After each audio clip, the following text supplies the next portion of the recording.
let me shoot straight on something I normally wouldn't admit. There's a chance, small chance, I might be a little bit depressed. That's this week on the Badass Agile podcast.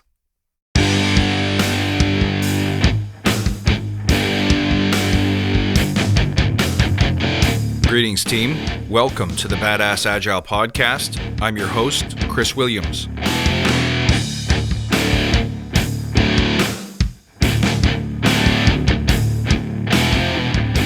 My friend, it's good to see you. Thank you for tuning in. 2026 has been a weird year. There's something about it just doesn't feel right. And after doing this show for 10 years, I often talk about the small tweaks and pivots that have to be made. And for some reason this year, it's been really hard to make the small pivots. This year's been unusually hard. And it's possible that it's all mental. It's all upstairs. Let's talk about why that's affecting me, why it's affecting you, and what can we do about the state of things? Before we dig in, let's take a moment to remember why we're here. To create an elite tribe of leaders who truly serve their clients and communities by doing what matters and what works, relentlessly chasing value and excellence like a badass. There's so many resources out there about what you need to do to be agile, but we're focused on who you need to become in order to lead teams. So let's hammer down those fundamentals to create a truly unique and powerful force in this industry. If you like this episode and if it helps you, do me a favor and share it with your friends. If you're like me, maybe you've been doing Agile for a while, or I don't know, maybe you're new to it. It doesn't really matter. One of the things that we preach is the art of the pivot. That we should be willing, in fact, we should be chasing the opportunity to embrace small changes in the market so that we can respond to them and add value more quickly, more consistently. And yet, how often do we really do that? I do see people making massive overhauls based on AI, especially when I see practitioners saying, let's replace ourselves by automating the things that we do as Scrum Masters and coaches. My real question, aside from the ethical implications of doing things that replace yourself, and push yourself out of a job. Never mind that. But if the guy who invented Scrum agrees and admits that over 60% of Scrum initiatives fail, then what exactly do we intend to automate that's going to make the problem better? If AI is based on our data, our experiences, our approaches, our frameworks and methodologies, and we just automate that, we offshore it to a robot, all we do is make bad stuff go faster. There's no new data, there's no new procedures, there's no new rules to help us make better decisions. And remember, there are no Agile problems, only human problems. If you were to dig down into the source of any Agile failure and ask questions, what went wrong, what in your view caused this to not go well, to not deliver on our promises, to fail to add value, they'll almost always point to a human problem, not a framework problem. Value is the future of agility. But notwithstanding that, I feel something. I'm kind of bored. I'm bored with tech. I'm a little bored with Agile. I'm bored with corporate. You guys might know this about me. I can't stand corporate, the schmuckery. I'll tell you a quick story. Once upon a time, I was using my iPad to create a slideshow in a different way. I was using this app that lets you kind of paint and draw in really interesting ways that made it easier to look artistic, to look visually compelling and good. And so I kind of hand sketched a rendering of the company's logo. And instead of focusing on the content of the slides, the data that I was trying to share, the decisions that I was trying to support, we had a bunch of people saying, legal's not going to let you do that. I said, do what? And they said, use anything other than the official logo. It's like, this slide deck isn't leaving this room. This is for us. It's just a rendition. And it allows me to inject a little bit of my creativity into what I do. I'm not a painter. I'm not an illustrator. But nonetheless, it was fun to use this new app, this new tech, to do something interesting. And you had to see the looks on these faces, the folded arms in front of their $200 ties and the downturned corners of their snoots being paid probably too well to sit there and sneer and focus on completely the wrong thing. My experience with corporate is that they move far too slowly. They're too diluted, they're too risk averse, and they're too bolted to certainty. And you know what? After 10 years of doing this job, it's not just that one kind of rejection that I got over, but it was just an example of how the work that I was born to do, I can't do it in these current circumstances. And I think it's brought me down. I was never one of those people that you would look at and say, oh my God, how do you stay so happy? I have a little tendency to overthink things and to internalize stuff. I'm very much an introvert, believe it or not. And so being happy doesn't come easily to me, at least not natively. However, I found great joy in the work that I did, creating this show, working with teams, being in demand, and it made me realize that it's the impact and being needed and being valued and doing work that makes a difference, a contribution, especially doing stuff that makes people go, wow, thank goodness you're here. That's what I'm addicted to.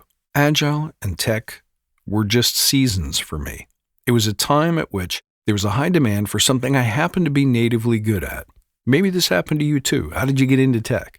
Were you fascinated by it, riveted by it? Well, I came up through high school when tech was just busting out. We had Commodore 64s in the classroom and we all learned how to program in BASIC, and it was very exciting. And it made us feel powerful, and it made us feel like we were on the leading edge of an important cultural movement. We didn't care about the business implications yet.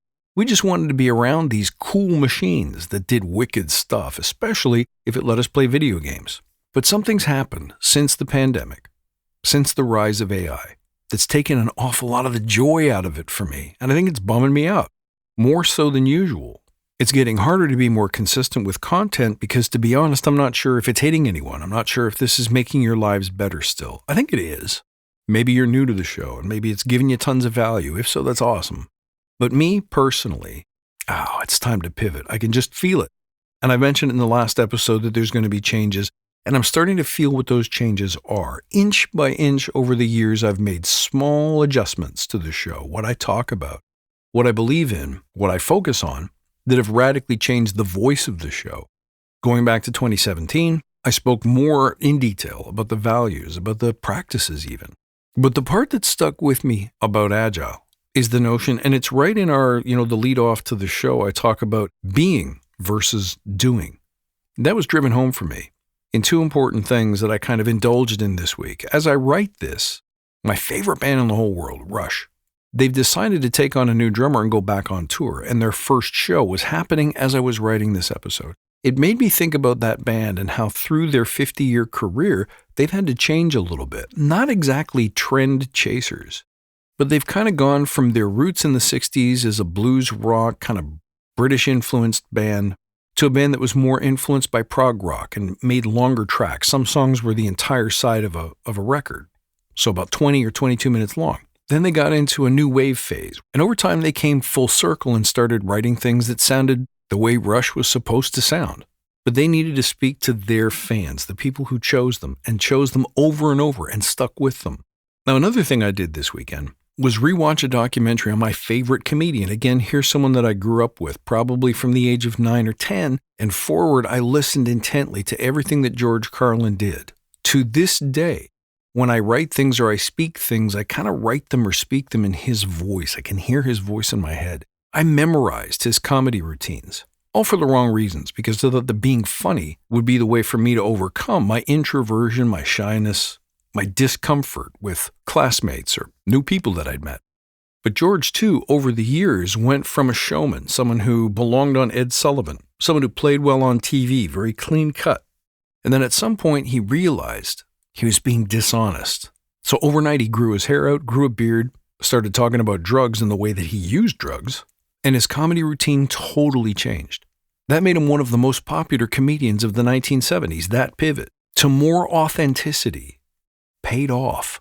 And it was an important lesson because the more honest you are, the more authentic you are, but what you want to say, what you want to do, and who you want to do it for, magnetizes you. It gives you energy.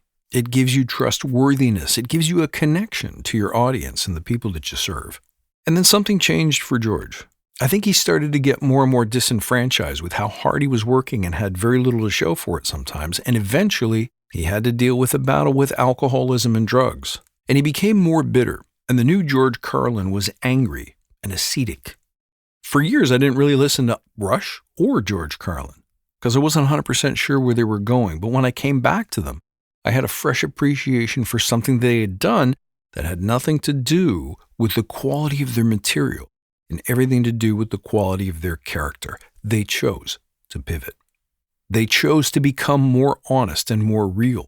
Because as you grow in years, you realize that the one thing you don't have an endless supply of is time. And to waste that time doing something that isn't true, working for an invisible master that doesn't care about you, ceding to attempts to control you, to decide what you can or can't say, to scrutinize your little artwork, your little pencil scratches, and say legal's not going to be happy with you. Life's too short to think and act that way. And so we all must pivot. For me, I think the show is going to be a little bit more about authentic voice and leadership, of which the Agile principles are simply a part. They're the foundation, the bedrock of everything I do. But it's no longer my job title. Sorry, I've just kind of lost interest. I'm supremely interested in you, helping you, bringing you information that makes you better. But we have to be honest, if the industry is pivoting, we had better pivot with it. And after all, aren't we supposed to be expert at that? If we're afraid to pivot, to change, to leave behind the comfortable, and to break out into things that are more honest, more useful, more relevant, shouldn't we be the first ones to do it? Aren't we meant to be the exemplar? So now's your time to feel free. If you love Agile for tech, by all means, do that. Just realize there's going to be way more competition because the amount of talent has shot up and the number of roles has gone down. But if what you love about Agile in tech is not Agile in tech itself, but what Agile or technology does for your company, your clients, your community, then yeah, you should stick with it. And I've talked about all the different ways you can do that. This is what we do in Forge Genesis. This is what we do in Forge Lightning and the Forge. We talk about bringing your service, the service of knowing how to keep things simple, make better decisions, prioritize better, do the hard things first and always, do the most important things now, and the less important things later or maybe never. Those Agile principles that we've been talking about over and over through the years, they're not going anywhere. So if you want to keep hinging your career on those things, if you love AI, then go do it. But to do it simply because it's what's trendy, it's where the opportunity seems to be, there's something about that that's not genuine. It's about doing the same jokes about the hippy-dippy weatherman 50 years later. It's about trying to forge a sound that's exactly the same as it was in 1972. The pivot is essential. And it's a competitive edge because when you look at big corporate, one of the problems they really struggle with is certainty, safety, the way we've always done things. So the biggest battle Agile ever had was fighting against that instinct, which is so counter to the instinct that we need to have, which is to keep rolling and changing and experimenting. For George Carlin, he could have lost his career. But he also, if you've ever heard the routine called the American Dream, go listen to it. It's one of the bits that he wrote later in his career, and it's so good and so relevant that even though he delivered it in around 2005, 20 years later, it sounds like it was written yesterday. Why? Because it's honest, because it's authentic, because it's relevant. And I think that honest, authentic voice is what will create the truly interesting leaders of the future. When I started this podcast, I had another one called the Fuse Chamber Podcast. And I did about 60 episodes, and it was all about the same principles, but applied to artistry. And I got to speak to arts organizations, and I got to meet really cool performing musicians, like people who are world famous. But I didn't love it as much as I loved Agile. And my Agile work got way more attention, and it paid the bills better, so that's what I stuck with. But 10 years later, it's not that that was a mistake, it's just that period of my evolution is over. The easy laughs, the conforming to trends, I'm kind of done with it. So here's me with my boring old audio podcast. I hate being on camera. I hate social media. If you see me doing those things, I'm doing them because I need to, not because I love it.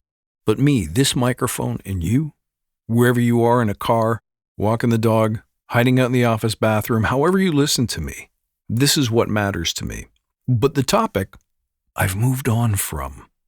I've done it several times over the course of this podcast, but I'm doing it yet again. So you'll hear me focus more on that authentic voice.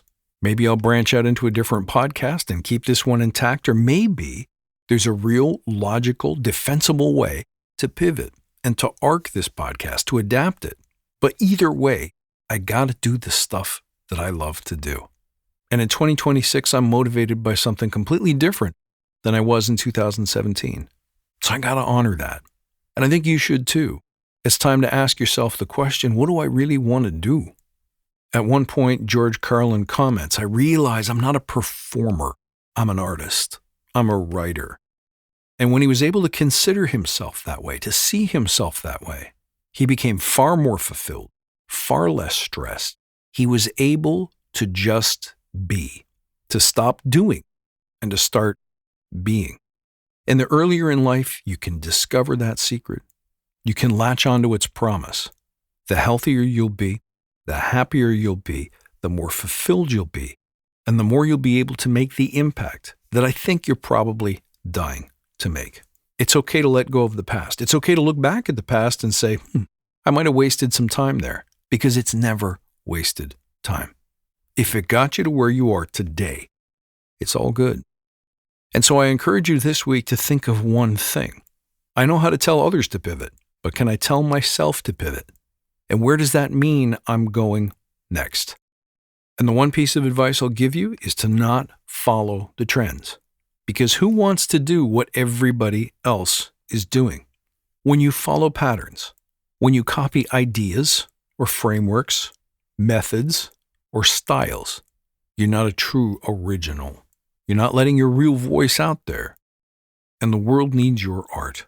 And any great artist with real staying power, with real command of the market, able to set their own rules and live life their own way. And you'll notice that they experimented fearlessly. They pivoted only when it was right. And eventually, they're approaching not only mastery in their career, but they're approaching authenticity, realness, truth. So if you're thumbing through the job market trying to figure out, where do I fit in? How come the world doesn't want my label? Don't despair. It might mean that it's time to go into the unknown, do something risky, without a net, because you'd have a hard time naming anyone of real significance, anyone that you admire, anyone with true staying power, anyone who's made real cultural impact, someone that's remembered throughout history. They didn't do it by following the herd, by being really good at implementing someone else's framework, somebody else's principles.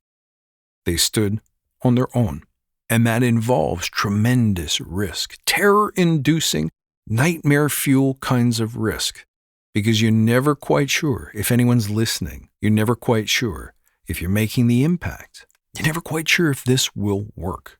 But without that leap, there is no artistry. And I've said many times before that Agile is artistry. When I think about myself and how I feel right now, that feeling of maybe being a little bit depressed, a little bit down, a little bit uncertain, a little bit unsettled, I think it comes from the place where I know deep down that I'm moving in directions based on where I think I'm supposed to go. And I can tell you, when you free yourself by focusing on the being and not the doing, something changes. And you know what? 95% of the population will never get it. And no disrespect, no judgment.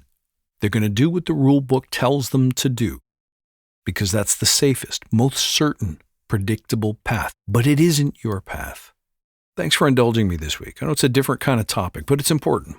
And I hope that it inspires you to examine your own life in the same way. This might be time to do the one thing we tell our customers to do, but we struggle to do ourselves, which is to lean into the uncertainty, the risk, and the hard work of pivoting. Let me know what happens for you. As always, you can reach out at chris@badassagile.com or chris.williams@fusechamber.com. I look forward to seeing you next time. And until then, stay badass.